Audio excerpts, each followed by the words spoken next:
नमस्कार, आप देख रहे हैं खबरी चौक। क्या सरगुजा के स्वास्थ्य विभाग में सब कुछ अच्छे से चल रहा है या फिर जीवनदीप समिति से नियुक्त एक कर्मचारी या यूं कहिए कि कंप्यूटर ऑपरेटर पूरे विभाग को चला रहा है? ऐसा हम इसलिए बोल रहे हैं कि एक जीवनदीप समिति से नियुक्त कर्मचारी ने पूरे विभागीय अधिकारियों को ही एक आरोप के माध्यम से कटघरे में खड़ा कर दिया है।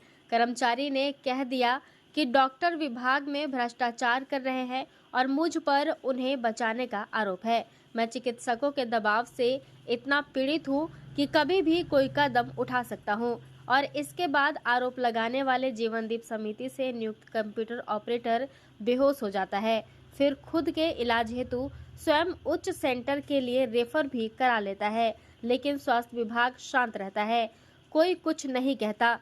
जब इस मामले को लेकर सामाजिक कार्यकर्ता एवं आरटीआई एक्टिविस्ट अभय नारायण पांडे ने उठाया तो पता चला कि चिकित्सकों ने नहीं बल्कि आयुष्मान कार्ड से मिलने वाली राशि के आवंटन में उस कंप्यूटर ऑपरेटर ने ही इधर उधर राशि वितरित कर घपला किया है।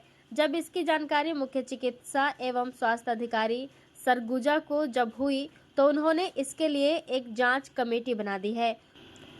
इस मामले में जिस चिकित्सक की राशि को इधर उधर किया गया उनसे जब हमने बात की है तो उन्होंने क्या कहा, सुनिए।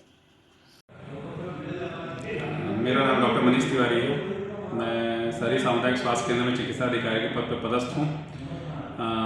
वर्ष 2020 से लेकर वर्ष 2023 तक मैं शहरी प्राथमिक स्वास्थ्य केंद्र भगवानपुर में कार्यरत था, जिस दौरान मेरे द्वारा सबसे अधिक आयुष्मान के केसेस ब्लॉक किए गए एवं सबसे अधिक मरीजों का इलाज मेरे द्वारा किया गया। परंतु मेरी जब वापसी हुई नवापारा अस्पताल में वर्ष 2024 में, तो मुझे ये जानकारी प्राप्त हुई कि मेरे द्वारा जिन मरीजों का इलाज किया गया था उनसे संबंधित आयुष्मान के जो केसेस थे उनके दस्तावेजों में गड़बड़ी की गई है और मुझे प्राथमिक डॉक्टर होते हुए सेकेंडरी डॉक्टर के आयुष्मान के इंसेंटिव को भुगतान किया गया और प्राथमिक डॉक्टर के रूप में किसी और डॉक्टर को मेरे इंसेंटिव का भुगतान कर दिया गया, जिस मामले की अभी वर्तमान में जाँच चल रही है। इस मामले में जाँच होने के बाद आपके सामने जो भी चीज़ें हैं सभी सामने आ जाएंगी। गांधीनगर शहरी स्वास्थ्य केंद्र में पूर्व में पदस्थ चिकित्सक ने कहा कि उन्होंने वहां रहते हुए मैंने प्राइमरी चिकित्सक के रूप में आयुष्मान कार्ड से जो केस रजिस्टर्ड कर इलाज किया था उसकी राशि प्राइमरी चिकित्सक को जो मिलनी है वह मुझे मिलनी चाहिए थी, किंतु वहां के ऑपरेटर ने मुझे सेकेंडरी चिकित्सक बनाते हुए मेरे केस को दूसरे के नाम से बुक कर मुझे जो राशि मिलनी चाहिए वो ना देकर कम राशि दी गई। मैंने पूरे मामले में शिकायत की है और जांच चल रही है। इस मामले में सामाजिक कार्यकर्ता अभय नारायण पांडे भी लगातार शिकायत एवं जांच की मांग कर रहे हैं। उन्होंने पूरे मामले को लेकर क्या कहा, सुनिए।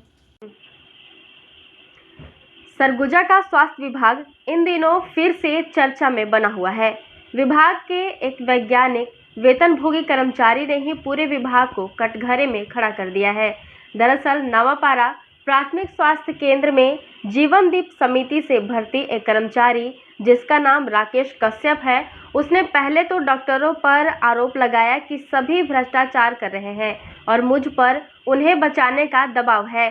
पहले मामला आया और चला गया, लेकिन जब इस मामले की तह तक पहुंचने की कोशिश हुई तो पता चला कि जीवनदीप समिति से नियुक्त वह ऑपरेटर अथवा कर्मचारी ही पूरे विभाग को चला रहा है, जो स्वयं भ्रष्टाचार को कारित कर रहा है और अपने बचने के लिए पूरे मामले पर दूसरे पर आरोप मढ़ रहा है। स्वास्थ्य विभाग के जिला प्रमुख अधिकारी ने कहा कि कार्यवाही करेंगे। इस मामले में सामाजिक कार्यकर्ता अभय नारायण पांडे हमारे साथ, आज हम उनसे बात करेंगे।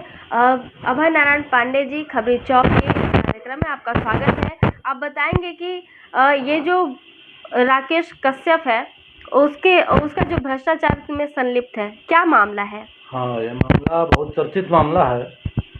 अभी आप देखे होंगे 10-15 दिन पहले राकेश कश्यप जो डाटा एंट्री ऑपरेटर भगवानपुर में पदस्थ है और उनके पिता ने एक आरोप लगाया कि डॉक्टरों की प्रताड़ना से ये कोमा में चला गया, बेहोश हो जा रहा है, इसका जान बचने का संभावना कम हो गया है।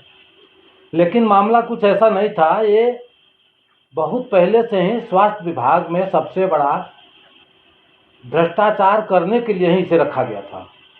इसकी मेरिट थी भ्रष्टाचार करने के लिए, जिसके लिए इसे नियुक्त किया गया था या आदेश दी गई थी उसके पिता के अनुसार कि ये 2-2 पद पर नियुक्ति प्राप्त है, डाटा एंट्री ऑपरेटर और बाबू के पद पर। लेकिन सच्चाई ये नहीं था। सच्चाई ये देखिए, ये है इसका। मुझे मालूम था इस बात को 31/3/2021 को। ऐसे तो ये पहले से ही स्वास्थ्य विभाग में भ्रष्टाचार फर्जीवाड़ा का अंजाम दिए फिर रहा था, लेकिन वैधानिक रूप से इसको एंट्री दिया गया, या ये कहिए कि ये उसका एक पास दिया गया कि इसके आधार पर कोई पूछ नहीं सकता कि तुम यहाँ कैसे हो। तो ये आदेश में इसको मात्र 5,000 रुपये की सैलरी पर रखा गया है, और 89 दिन के पहले ही ये आदेश स्वमेव समाप्त हो जाएगा, जिसमें इसका शर्त है, शर्त क्रमांक 2, ये आप देख लीजिए। तो इस शर्त के अनुसार 31/3/2021 से 89 दिन के अंदर अपने आप ये आदेश समाप्त हो गया। इसके बाद इसको आज तक कोई आदेश ही जारी नहीं हुआ, फिर भी इसे लगातार वेतन मिल रहा है। और दूसरी चीज़, अब इसमें एक और आ जाइए कि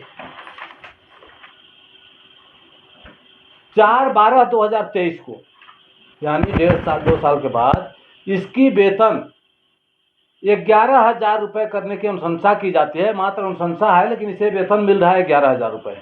उससे बड़ा देखिए सवाल जब इसमें आएंगे, ये मिलेगा मसला है इसमें कि 5,000 रुपया वेतन पर काम करने वाला डिग्री डिप्लोमाधारी है, इसका मेरे पास सारे दस्तावेज हैं, और 5,000 रुपये में मतलब इसका आर्थिक शोषण हो रहा था या समाज सेवा में लगा हुआ था।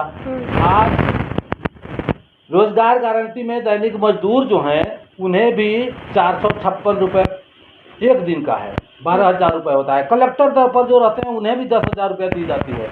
तो क्या डॉक्टरों ने इसका शोषण कर रहा था? और 5,000 में पढ़ा लिखा व्यक्ति वहाँ काम कर रहा था। इतना ही नहीं, ये व्यक्ति करता क्या था वहाँ, किस लिए था कि ये इसका अपने गृह ग्राम लटोरी में बाकायदे डॉक्टर क्लिनिक चलाता था। जब डॉक्टर लोगों के पास शिकायत हुआ, कलेक्टर महोदय को किसी ने शिकायत दिया था, कोई मंडल है, तो जांच में गए तो टेबल पर देखे आला वगैरह रखा हुआ था।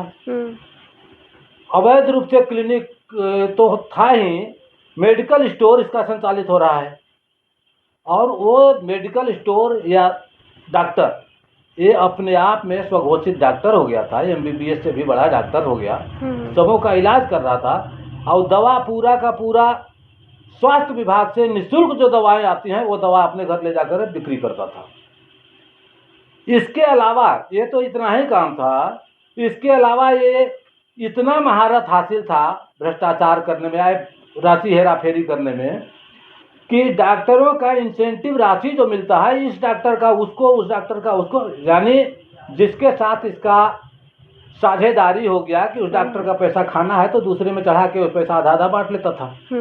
तो 5,000 रुपया पर कैसे ये काम कर रहा था, जो खुद क्लिनिक चला रहा है, अपने दुकान में जो मजदूर रखा होगा 10-12 हज़ार 15 हज़ार वेतन दे रहा होगा, लेकिन स्वयं से 5,000 रुपये में काम कर रहा था। और जब इसका शिकायत हुआ, जांच की बात आई, तो डॉक्टरों के पास जाकर के बेहोश होने का नाटक रच गया। जब देखा कि मेरा पूरा मामला उजागर हो गया, तो बेहोश होने का नाटक रचा और इसका बाप ने आरोप लगा दिया।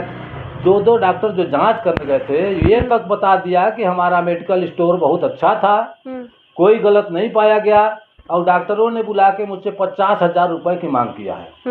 और CMO सहित सभी डॉक्टरों पर बहुत भारी प्रताड़ना का आरोप लगाया, लेकिन किस तरह का प्रताड़ना किया गया ये नहीं बताया।